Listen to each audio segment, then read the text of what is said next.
السلام عليكم ورحمة الله وبركاته. الحمد لله وكفى والصلاة والسلام على عباده الذين اصطفى وعلى آله وأصحابه ومن تبعهم بإحسان إلى يوم الدين. أما بعد، قال الله سبحانه وتعالى في كلام المجيد بعد أعوذ بالله من الشيطان الرجيم بسم الله الرحمن الرحيم. فوجد عبدا من عبادنا آتيناه رحمة من عندنا وعلمناه من لدنا علما. صدق الله العظيم. وقال النبي صلى الله عليه وسلم طلب العلم فريضة على كل مسلم. أو كما قال عليه الصلاة والسلام اللهم صل على محمد وعلى آل محمد كما صليت على إبراهيم وعلى آل إبراهيم إنك حميد مجيد.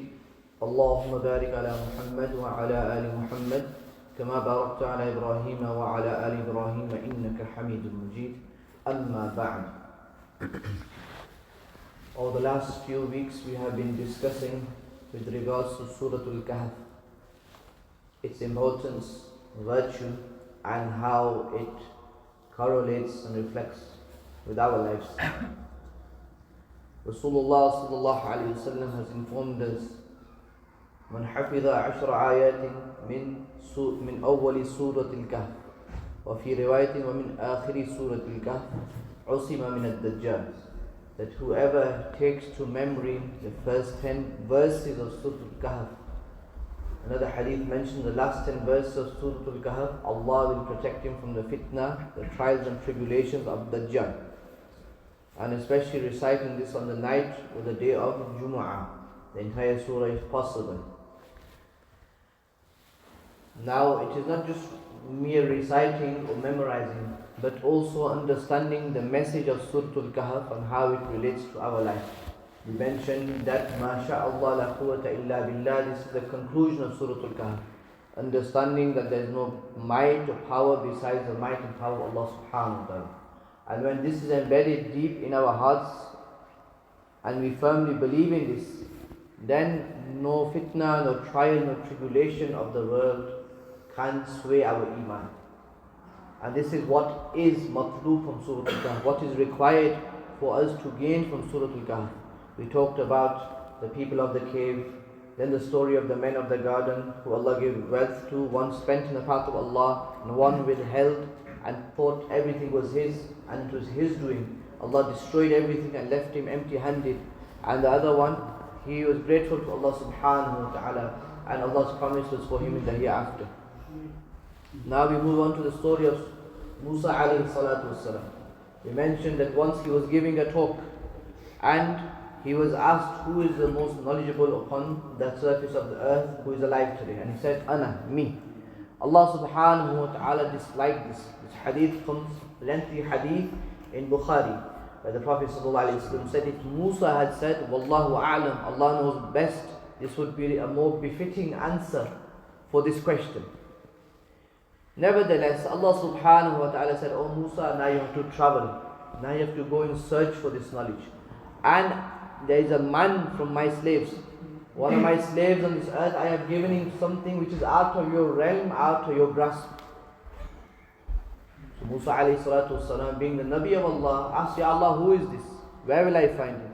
Allah said, go to that place, the meeting place of the two seas, Majma' al-Bahr. Majma' al-Bahrain, where two seas meet. And take the fish with you. They took a fish in a basket and they took the fish as a means of provisions for the journey. He took his student with him who was Yusha bin Nun. Later on he was to be a Nabi as well, alayhi salatu wasalam. So he took his student with him who was Yusha bin Nun, alayhi salatu wasalam. And Musa alayhi salatu wasalam went in search for where is Majma' al-Bahrain. Where is this place, this of the meeting of the two seas? And Allah subhanahu wa ta'ala informed him that where this fish will go missing, that is where you will find my slave, who is Khidr alayhi salatu wassalam. Who is known as Khidr alayhi salatu wassalam. His name is not mentioned in the Quran, but in hadith his name is mentioned. Allah just mentioned a slave from our slaves in the Quran. But in the hadith his name is mentioned and his description is also given. Now Musa alayhi salatu wasalam went in search for this person, this individual, to see what Allah subhanahu wa ta'ala wanted him to acquire. There were two reasons why Allah subhanahu wa ta'ala sent him on this journey. One was, O Musa, we want to show you the path of seeking knowledge. The etiquettes that is required for an individual to learn from this blessed ulum that Allah subhanahu wa ta'ala sends from the skies. Number one. And number two, Allah wanted to give him a glimpse into that alam, into that realm which is of the unseen. How Allah subhanahu wa ta'ala controls this entire universe and the wisdom behind the affairs of the universe, which is known as the alam of taqween. Musa alayhi salatu wasalam had a ilm of sharia. Khidr alayhi salatu wasalam had a ilm of taqween. I will give you examples and make this clear for us to understand so there's no confusion. We live in this world and we see this physical world that we are living in.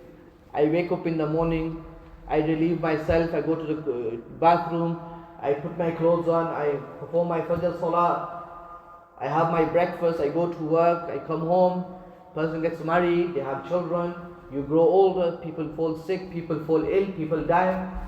We see this circle of life, which we are living in this tangible world that we can touch and grasp with our hands. This is the alam of dunya. Allah is Rabbul Alameen. Alam means realm, world. Allah is the Lord of all the worlds, all the universes.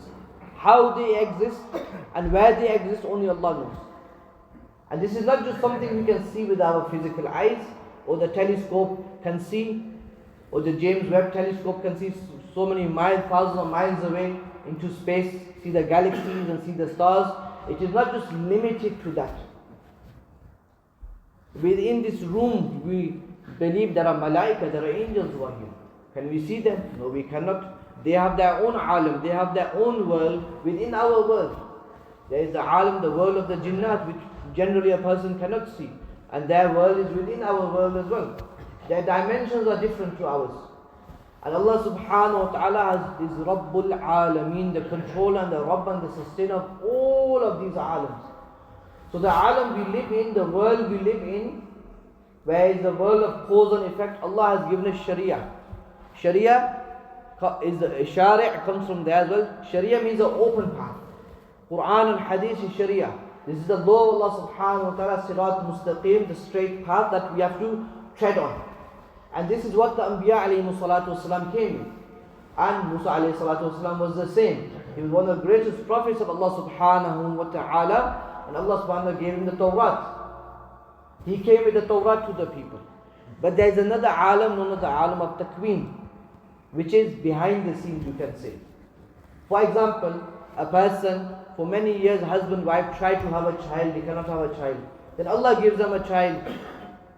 And when they have that child is the fruit of their heart. And in infancy, Allah takes that child away. Now, insan might question, why has Allah taken this child away from me? But behind it, the hikmah, the wisdom, what Allah wants to give to you, maybe in this dunya or the akhirah, insan is unaware of this.